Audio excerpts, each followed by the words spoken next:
આરોગ્ય પ્રધાન ઋષિકેશ પટેલના મત વિસ્તારમાં આખી હોસ્પિટલ વેચાઈ જાય, એની જમીન વેચાઈ જાય એ અત્યંત ગંભીર બાબત છે અને એટલા માટે આજે આની ચારે બાજુ ચર્ચા થઈ રહી છે.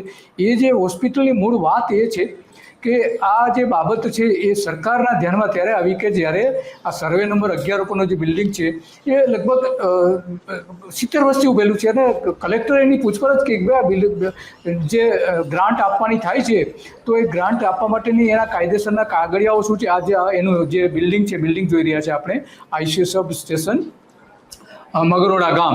તો આ 70 વર્ષ પહેલાં આરોગ્યની હોસ્પિટલ બની હતી સર્વે નંબર 11 ઉપર અને જમીન ઉપર બનાવવામાં આવી હતી પ્રાથમિક આરોગ્ય કેન્દ્ર. એક દાતાએ એ જમીન દાન આપી હતી, રાયબેન ચૌધરી.